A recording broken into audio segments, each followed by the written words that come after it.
These laws, policies, and practices perpetuate cycles of poverty, stigma, recidivism, further marginalizing over 1 million individuals in Ohio and their families. Them facts. FEM seeks to amplify the voices of those directly impacted, empower them to lead efforts for change, and ensure that their experiences and perspectives are central to the discussions around criminal justice reform, if that's possible. Yeah, I'm looking, I got my eye on you. I heard what you were talking about. We connected, I'm telling you. FEM emphasizes the importance of collective action and solidarity in addressing the root causes of social inequity and promote meaningful change. By uniting under the banner of FEM, supporters aim to challenge these unjust laws and barriers. It's about power. Through education, advocacy, community organizing, FEM strives to dismantle systematic injustices to create a more inclusive and just society. Watch how we do it. Next slide. Now we got the train, but we need the track. And so we said instead of the underground, we're gonna do on the ground railroad, boots on the ground, right? Now watch this, because here comes the science and the math. The on-the-ground railroad serves as an operational framework for the felony impacted liberation movement, modeled after the historical Underground Railroad. This modern-day social network analysis speaks to the 3.5% rule. Anybody heard of the 3.5% rule? Oh, you gonna hear about it today. Okay, watch this.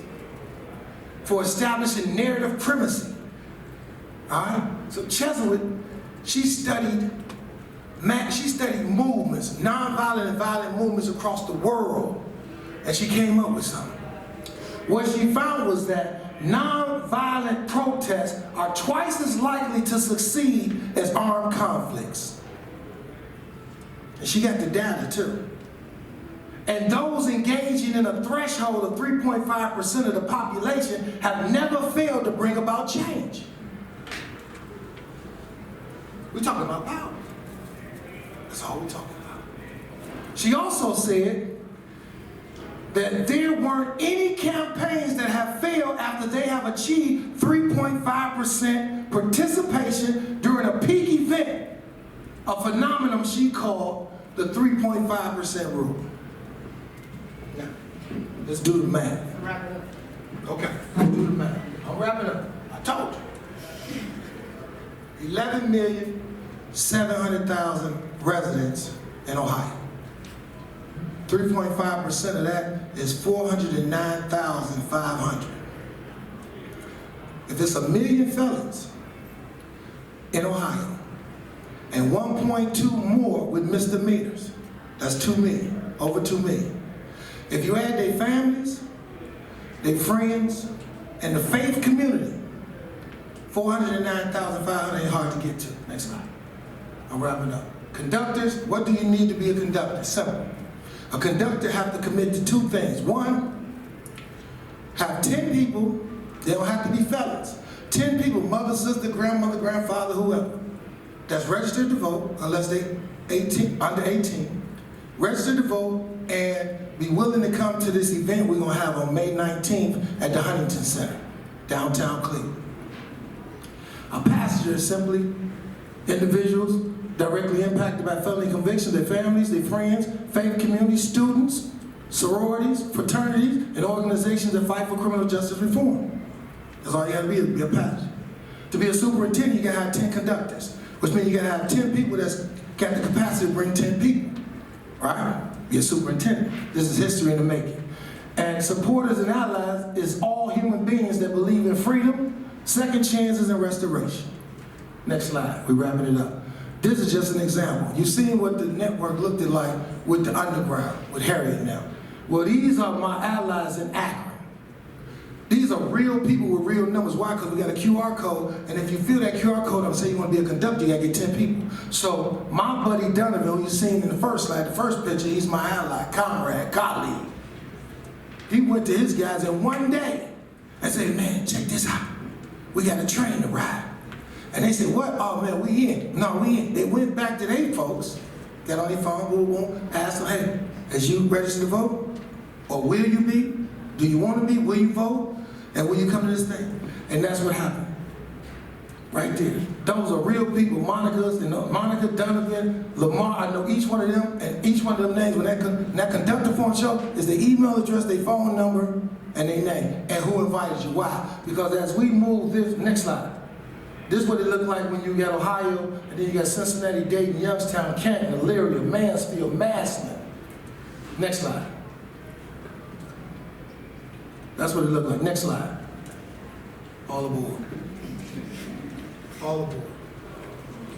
May 19th, we convened 5,000 individuals from across the state to come down to the Huntington Center to talk about a strategy of how we move legislation, or we move out legislators, right, across the state of Ohio, because enough is enough. And like we said, it's difficult in Ohio. It's difficult because we still voting at 16%. And maybe because we ain't had a righteous cause, I don't believe that, but some do. So we're gonna give you something worthy of the fight. And we need you. That's why I drove all the way from Columbus. Because no movement has ever moved nowhere without the students. The students is the feather and fuel that ignite the train. So, next slide. Y'all got a QR code.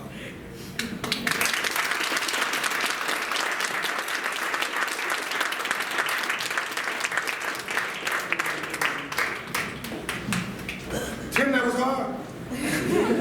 All right, thank you so much to our speakers. Andres, could you go to our Q&A slide? All right. Yep, so we're gonna do some Q&A with Fred and Amani now. So if you are able to, go ahead and scan this QR code and you can submit a question, and then Eliana will read them out. Just while you're doing that though, if anyone is unable to scan the QR code and has a question, go ahead and raise your hand and I'll come and get you with the microphone now.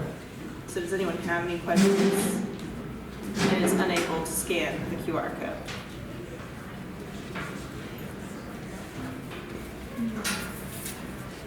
If not, just type in your questions in the Q&A thing.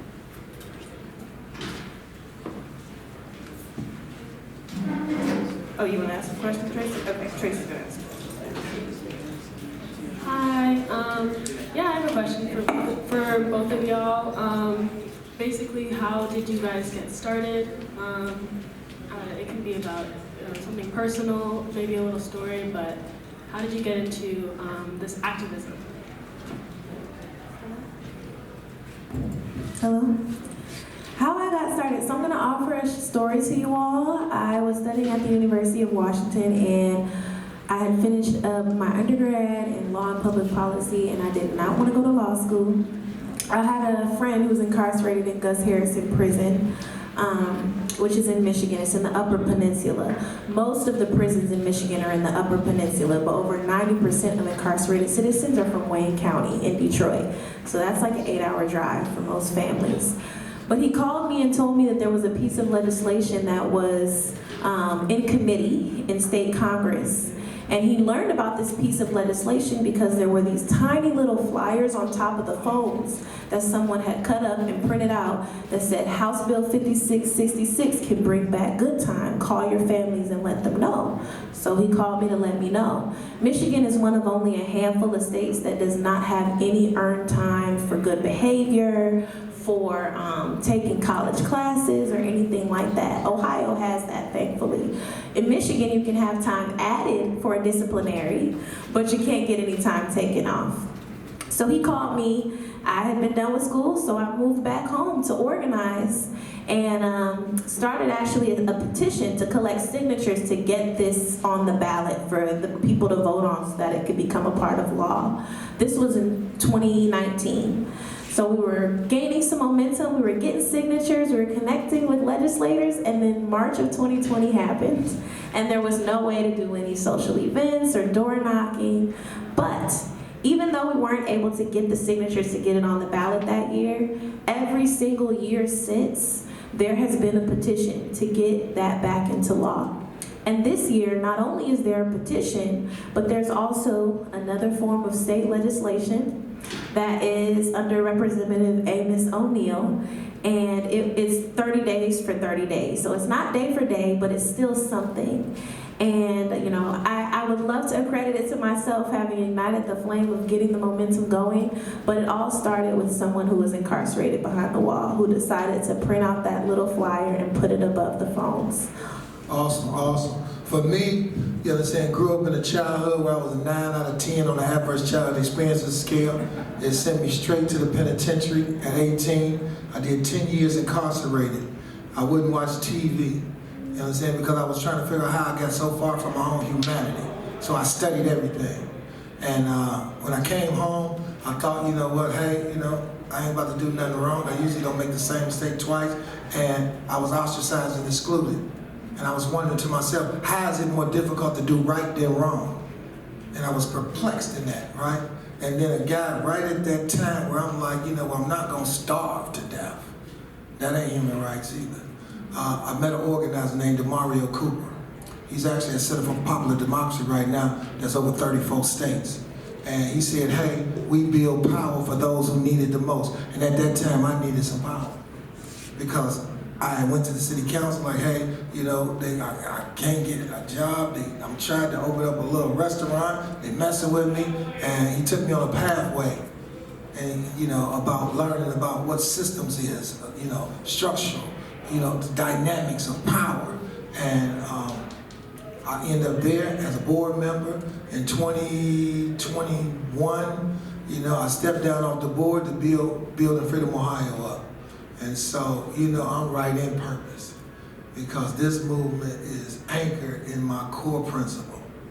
So that's how I started.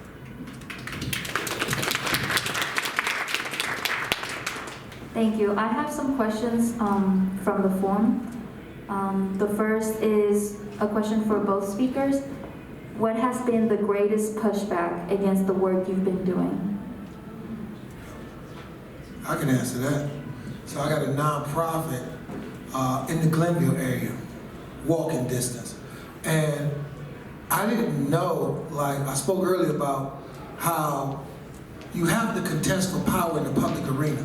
I didn't know that I was actually making a decision to fight publicly. I just thought I was just doing what needed to be happening. You know, we're gonna do some voter registration, and as that grew, I realized that freedom of speech ain't free. I realized that when I started talking about power to regular everyday folks, people who had disconnected and became disengaged, ostracized and excluded from public life, and I started lifting them up, right? And they started saying, I ain't never voted, I'm 34 years old, I ain't never voted in my life, but you know what, I'm voting now. I realized that the system, right? I realized I had to make a decision whether I was gonna lift up people or be, you know, properly funded in the nonprofit world. I chose the people, right? So it's a cost and it's a stake when you make the choice. It's the best choice I ever made. Mine kind of adds to that. What I'll say is opposing narratives are more aggressively funded. And so not only do we have to do the work and do it well, but we also have to negate these opposing narratives that often are false. And so it makes it really difficult to convince people that what we're doing is worthwhile and the community that we're serving is a valuable community to invest in. I have a question too for both of you. So I think about, you remind me of that Frederick Douglass quote, you know, the people who have power don't give it up willingly. And both of you sort of talk about how you're not interested in appeasing power, you're interested in taking power. So my question is where do these students fit in, right? You guys are trying to build power, and you made references to students, and you've got a whole group of students interested. We've got a really great organization out here, the Western Reserve Abolitionist Project and other organizations. Where do we fit in terms of building power? What do we do? I mean, we're sort of a lot of students are on a trajectory to be in positions of privilege, right? So where do we fit in?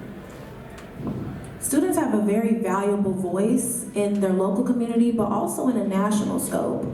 And so I think that students have the power, have some excess power that you all don't even realize that you have, that you can allocate to impacted individuals. And so showing up at events to serve impacted individuals, letting people know that RAP is here, RAP is present, doing this work in collaboration with whoever's hosting the event, like Fred's organization, but also lending your platform to share an impacted person's voice. So connecting with some impacted organizations, some organizations on the inside, and really creating a pipeline for them to share what conditions are like in the local jail, what's going on in local facilities, because people aren't going to seek out that information, so we need to put it in their face.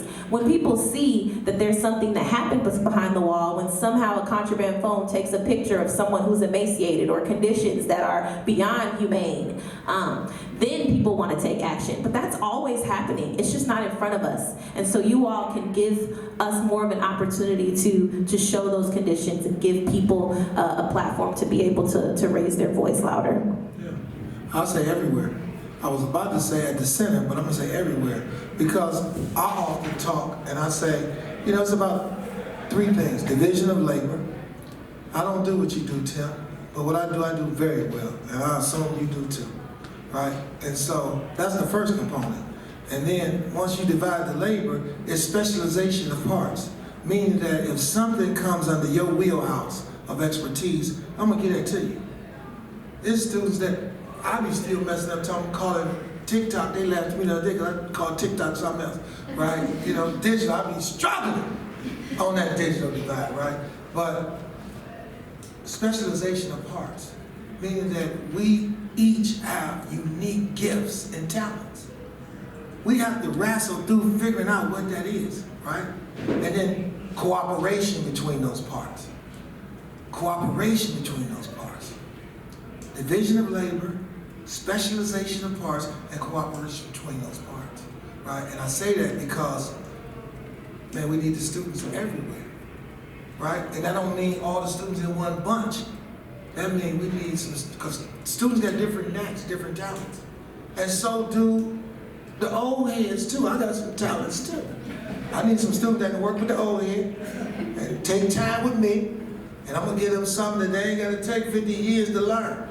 I'm gonna give it to them right when they're 20, right? They just gotta get involved. We can't allow for like the first narrative to be the one that rejects you out of the movement, right? Because you know, I talk to, and it's a constant challenge to like keep the equity in, right? I talk to a lot of my old heads, and they be like, "Man, you know what, man? We ain't do it like that." I say, let me ask you a question. When did you arrive? When did you figure it out? Right? And they like, you know, after your first bitch, your second bitch, you've been down 3 times, you got 4 numbers, 45 years old. I say, this is a 15-year-old. So, but you figured it out at 45. So where's the grace? Where's the mercy? Right? I think we just gotta get in the huddle, and we gotta work it out. Because the movement needs us all. That's my commitment. I ain't gonna run from it. You come to, you can walk to my spot, and and you open, you're welcome. You know. Thank you. I have another question. This one is for Amani. How can we support divestment from the carceral state? Are there things or companies we can boycott? There are so many companies, y'all. I haven't eaten McDonald's in like 3-4 years, okay? And thank you, okay? There are a lot of companies that invest in prison, and shouting this 5 years ago, like, don't go to Starbucks. Starbucks is another one. There's a hardware store, I'm blanking on the name, but it's opposite O'Reilly's. I go to O'Reilly's so that I don't have to go there. But there are companies that you wouldn't even think of in retail and fast food. And I used to have a list of all these companies on my website. And I had a funder tell me, you need to take that list off your website because it's gonna be hard for you to get funding from foundations who, you know, are in cahoots or collaboration or get money from these places. So the nonprofit industrial complex is a whole nother thing. We're asking people who have the power for the money. to be able to do the work that takes power away from them. And so when we take the money out of these retail shops that are investing in these prisons, we'll notice that we don't have to divest once the war hits Palestine, because we already divested when the national prison strike happens. People are now saying, oh, don't support Starbucks. But we have companies that have unethical practices when it comes to our own citizens and in our own communities. Those unethical practices bleed out globally. So there are a lot of companies, and maybe I'll share that table with you all privately or with the rap group so that you guys can pick it up from them. I'm sorry it's not on sawarime.org anymore, but I gotta obey the funders. Yeah, but also you can go above the cloud, because it's a bank called the Amalgamated Bank, and they don't even fund projects that ain't socially right in line with their values. It's amazing, and they steady growing. They're like 7.9 billion. I met the CEO, and they anchored in core social justice practices, right? And so I say that because guess what? All these bright students, y'all might need to create some businesses, might need to create a coffee shop, might need to create a socially, correct coffee shop. So we got alternatives, right, to these other spaces that don't represent what type of democracy we want to see. Thank you. Hi, thank you. So I have a question. My friends and I actually just started a nonprofit. First it began with, Palestinian rights and all of that, and it quickly expanded into we have to support our indigenous community, our incarcerated community, and now we're getting into stuff like land back and reparations. And I guess my thing is, how do you convince people to get involved, join your cause, when it almost seems controversial to some people, these big ideas that's oh, it's too hard, it's too this. How do you get people to get involved and care outside of spaces like this where everyone obviously, it's almost preaching to the choir type thing. And then B, how do you get in rooms with those important people who, I guess important, whatever you want to call it, but people who have that power, that agency, to make the changes, because it's sometimes it feels like you're just talking to nobody. Now those two great questions, and I want to try to answer them. One,